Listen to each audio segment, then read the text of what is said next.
카멜레온맨님께서 올려주신 썰렁썰레입니다. 유튜브로 보시는 분들 구독과 좋아요, 알림 설정, 댓글 잊지 말고 한 번씩 눌러주세요. 안녕하세요 개보건님. 항상 유튜브로 썰렁썰레 보기만 하다가 저도 한번 글 써봅니다. 저는 육군으로 19년도에 입대해서 21년도에 전역했습니다. 저는 대부분의 선임들과의 트러블도 없었고 후임들과 잘 지냈으며 동기들과는 아직도 자주 연락을 할 정도로 친하게 지내서 가끔씩 힘든 걸 제외하고는 상대적으로 편한 군 생활을 했죠. 저는 코로나로 인해 자가 전역을 할 수 있었습니다. 참고로 자가 전역이란 코로나로 인해 휴가를 못 보내니 대신 남은 휴가일수만큼 한꺼번에 집에 보내가지고 전역 날짜에 집에서 전역 신고를 하는 제도인데요. 이때 전 연가가 20일, 보상휴가 5일, 그리고 포상휴가 11일, 제가 가질 수 있는 포상휴가는 최대 17일, 현재 있는 휴가로 저는 2021년도에 휴가를 떠나게 되죠. 어떻게든 새해는 집에서 보낸다! 라는 생각으로 포상휴가 6일을 채우기 위해 정말 무단히 노력했습니다. 저희 대대에는 서평으로 포상휴가를 받을 수 있는데 전 사회에서 책 읽는 거를 좋아했고 군대에서도 책을 많이 읽어서 서평으로 휴가를 노리기로 했습니다.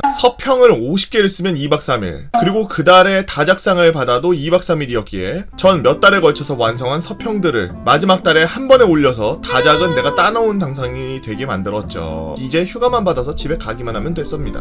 원래 서평은 연대 웹사이트에 올린 뒤 그걸 담당하는 정훈장교에게 말을 하면 정훈장교가 황의를 한 뒤 포상을 주는 시스템이었죠. 하지만 부대대장이 트집을 잡아 훨씬 복잡하게 만들어졌습니다. 포상을 받으려면 부대대장과 서너 명의 간부들 앞에서 심사를 본 뒤 통과해야 했죠. 가라를 방지하기 위한 작업이었는데 아는 선임 하나가 이것 때문에 가라로 쓴 서평 30개가 통과를 못했다고 하니 효과는 어느 정도 있었던 것 같습니다. 김소령은 예전부터 부대에 있는 병사들을 잘 괴롭히기로 악명이 높은 사람이었죠. 별 쓸데없는 걸로 트집을 다 잡고 병사를 기본적으로 벌레 취급하는 놈이라 병사치고는 이놈을 좋게 평가하는 사람이 단 한 명도 없었습니다. 이런 놈이 위원장을 맡고 있는 심사위원회지만 전 실제로도 그 책들을 다 읽었으니 전혀 꿀릴 게 없었죠. 하지만 이것이 저의 고난의 시작이 될 줄은 몰랐습니다. 제가 마침내 서평을 다 올렸을 때 정훈장교가 다른 곳으로 전출을 가버린 겁니다. 저는 그래서 중대장님께 질문을 드렸죠. 중대장님, 정훈장교가 원래 서평 담당인데 서평 관련 담당 포상은 누구에게 이제 문의해야 됩니까? 아, 그거 인쇄해서 나한테 가져가. 저는 주말 사이에 50장의 서평을 인쇄해서 월요일 중대장에게 찾아갔습니다. 중대장님, 여기 서평입니다.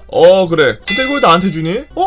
그때 중대장님이 인쇄해서 가져오시라고 하시지 않으셨습니까? 아니, 인쇄해서 인사과장 주라고. 1차 빡침. 하지만 전 참았습니다.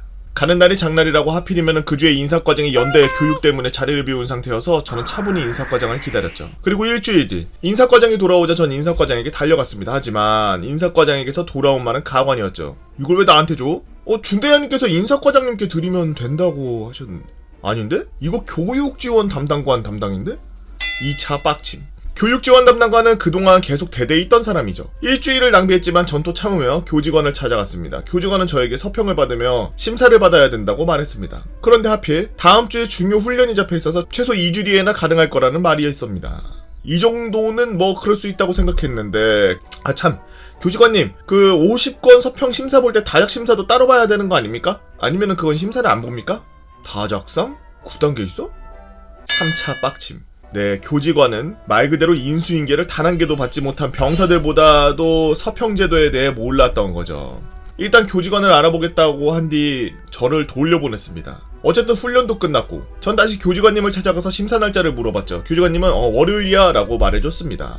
월요일이 오고 교직원은 저를 찾아와서 오늘 일이 생겨서 내일로 미뤄졌다. 짜증은 좀 났지만 그럴 수 있다고 생각하고 알겠다고 하면서 참았습니다. 화요일. 또 심사가 목요일로 미뤄졌다는 이야기를 들었습니다. 또 참았습니다. 수요일. 저녁 점호 때 갑자기 저희 생활관에 교직원이 들어옵니다. 야, 진짜 미안하다. 야, 혹시 심사를 다음 주로 좀 미룰 수 있을까? 예? 부대대장님이 좀 바쁘셔서. 예, 그러면 다음 주에 확실히 할 수 있습니까? 월요일에는 확실히 할 수 있을 거야. 여기서 4차 빡침. 교직원이 나가고 전 실성한 놈처럼 웃으면서 터지려는 제 멘탈을 붙잡으려 노력했습니다. 오죽하면 제 서평 심사 날짜가 미뤄질 때마다 또 미뤄졌냐? 절대 못 받는다라고 놀리던 동기와 후임들도 이젠 절 안쓰러운 표정으로 쳐다보기 시작했죠. 제가 이렇게 초조해하는 이유는 휴가는 적어도 나가기 일주일 전에는 제출해야 된다는 중대장이 그걸 승인하고 인사과에 올린 뒤 대대장 승인을 받아야 휴가증이 나오는데 저희 중대장은 승인을 더럽게 늦게 주기로 유명했기 때문입니다. 월요일이 오고 전 약속한 장소인 도서실에서 약속한 시간에 앉아있었습니다. 다른 중대의 제 동기들도 심사 받으러 왔더군요. 그렇게 약속 시간이 되고 아무도 안 왔습니다. 40분 지나서 교직원이 들어오더군요. 미안 얘들아, 갑자기 회의가 생겨서 오늘 안 될 것 같다. 5차 빡침. 교직원에게 울분을 토하려 마음을 간신히 참으면서 전 교직원에게 그럼 언제 심사할 수 있습니까? 라고 묻자 바로 내일 하자. 그래서 다음 날에 하자고 했습니다. 이건 자신의 직업을 건다는 말도 했지만 그동안 행적 때문에 믿음이 전혀 가지 않았죠. 오죽 억울했으면은 전 말년에 대대장을 찾아가서 그동안 이렇게 심사날짜가 밀린 것에 대한 억울함을 말했습니다. 대대장은 걱정 마라, 꼭 심사를 받을 수 있게 해주마 라는 말을 한 뒤 절 돌려보내셨죠. 화요일. 기다리고 기다리던 서평심사날. 저희는 한 생활관에서 대기한 뒤 간부 한 명을 호출해서 부대 대대장실로 들어가 심사를 보게 되었습니다. 전 몰랐습니다. 이제 곧 있을 일이 앞의 일들을 애교로 보이게 할 줄은요. 다른 중대에 제 동기가 먼저 호출돼서 들어갔습니다. 이상하게도 제 이름을 5분도 안 돼서 부르는 겁니다. 쎄한 느낌을 뒤로하고 전 부대대장실로 들어갔죠. 김소령의 말을 전 하나도 토시 틀리지 않고 다 기억하고 있습니다. 야, 원래 오늘 심사하려고 했는데 못하겠다. 어째서입니까? 거울 봐라.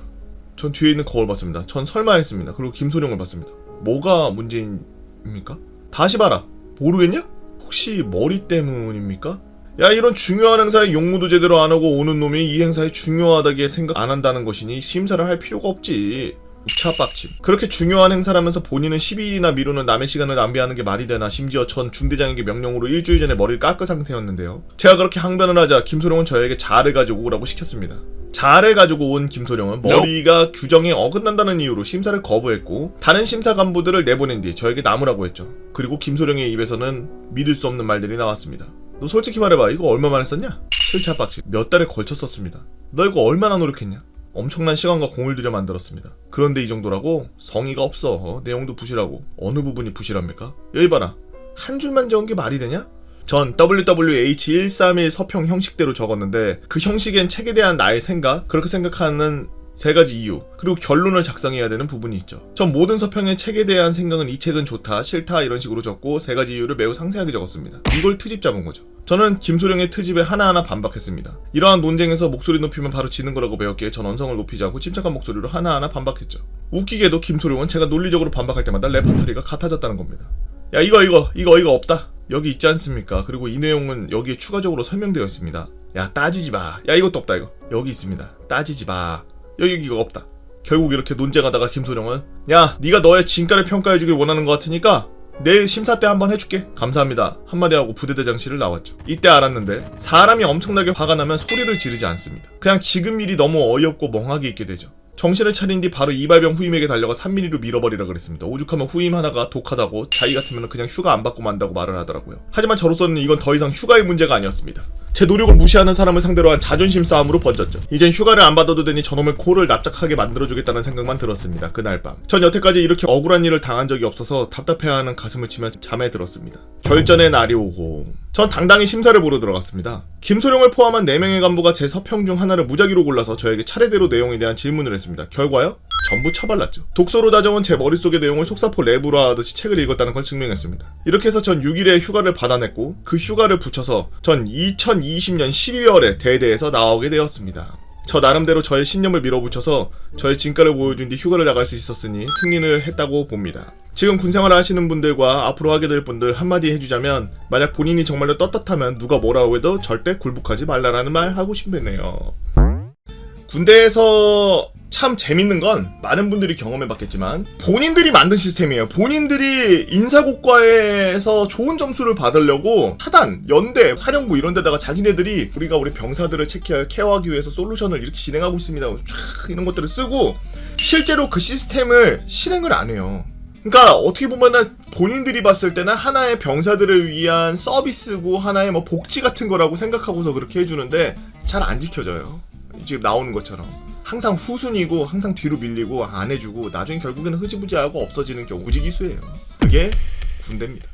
뭐 요즘은 뭐 어쩐지 모르겠어요. 요즘에는 뭐 핸드폰으로 끽하면 그냥 다 꼬질러 버리니까 요즘엔 좀 바뀌었는지 모르겠습니다만 여튼 여러분들은 얼마나 재밌는 이야기들을 갖고 있나요? 여러분들의 재미난 이야기 혹은 속이 시원한 이야기 혹은 답답해서 미칠 것 같은 이야기 여러분들의 재미난 이야기 네이버 카페 개보고펜 다 모여라 벨펜다로 오셔서 썰랑썰레 게시판에다가 글 남겨주시면 유튜브로 작업해서 업로드하도록 하겠습니다. 유튜브로 보시는 분들 구독과 좋아요 알림 설정 댓글 잊지 말고 한 번씩 눌러주시고요. 오늘도 나라 지키느라 서평 쓰고 계시는 우리 휴가자 여러분들 모두 고생이 많습니다. 야 근데 서평이 뭐야?